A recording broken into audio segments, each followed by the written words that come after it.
그 복부 같은 경우는 복근 밑에 있는 장기들 안에 내장 지방들이 있어요. 그런데 그거는 뽑을 수 없어요. 뽑으면 죽잖아요. 죽을 수밖에 없습니다. 그래서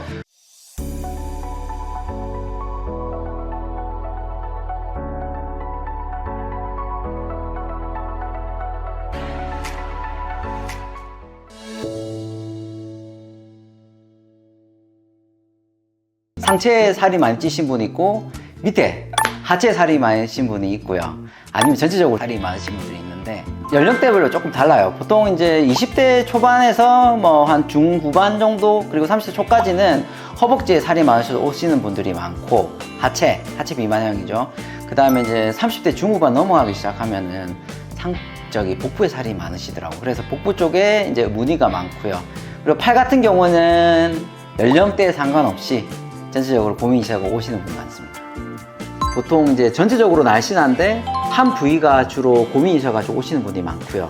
주로 팔뚝, 아랫배. 다른 데 날씬한데 여기가 조금 불룩하다 느낌. 그리고 허벅지 같은 경우 전체적으로는 상체는 너무 말랐는데 하체가 조금 더 두꺼워 보이는 것 같다. 그래서 고민이셔가지고 오시는 분이 많습니다. 아무래도 지방이 날씬하시기 때문에 많지는 않겠죠. 많지는 않는데 그래도 있는 지방을 최대한 제거해주면 어느 정도 슬림하게 라인이 나오기 때문에 얄쌍하게 라인이 마른 느낌으로 해서 더 예뻐 보이려고 오시는 분이 많고요. 헤비하신 분들 같은 경우는 실은 일상생활에서 조금 스트레스를 많이 받습니다. 왜냐면은 움직이는 것도 힘이 들 수 있고 운동을 하려 해도 너무 몸이 무거우니까 시작조차 못하는 경우도 있고 그리고 대인관계에서도 이렇게 자신감이 없어 하시는 분이 많아요. 그래서 그런 분들 같은 경우는 최대한 지방을 빼서 볼륨을 줄인 다음에 운동이라든지 아니면 그런 걸 통해서 조금 더 탄탄하게 몸을 만들고 정기적인 스트레스도 조금 줄여드릴 수 있고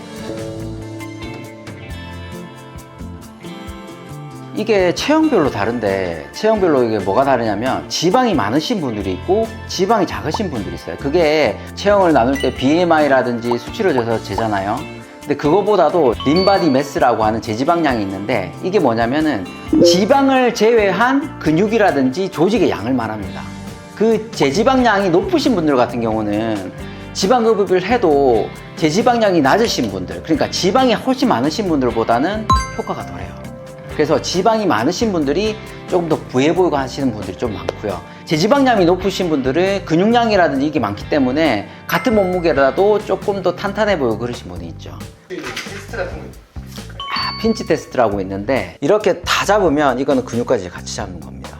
이렇게 잡았을 때 근육을 잡지 않고 피부와 지방을 잡은 거예요. 저희들 수술하는 게 피하지방을 뽑는 수술입니다. 근육을 뽑지는 못해요. 우리가 근육을 억지로 뽑을 수도 없고 지방 흡입이잖아요. 그러니까 지방을 뽑아줘야 되는데 뽑을 수 있는 지방이 피하지방입니다. 그 복부 같은 경우는 복근 밑에 있는 장기들 안에 내장 지방들이 있어요. 그런데 그거는 뽑을 수 없어요. 뽑으면 죽잖아요. 죽을 수밖에 없습니다. 그래서 복근 위에 있는 피하지방을 얼마나 균일하게 최대한 많이 빼느냐가 중요하고요. 그리고 이제 내장 지방이 없는 기관, 지방, 근육, 뼈로 이루어진 팔이나 허벅지 같은 경우는 그 지방을 최대한 제거를 해줘야지 얇고 예쁜 라인이 나올 수 있게 됩니다. 어떻게 하면 최고의 라인을 만들 수 있을지, 어떻게 로얄 라인으로 만들 수 있을지 오셔서 상담 받으시길 추천드립니다.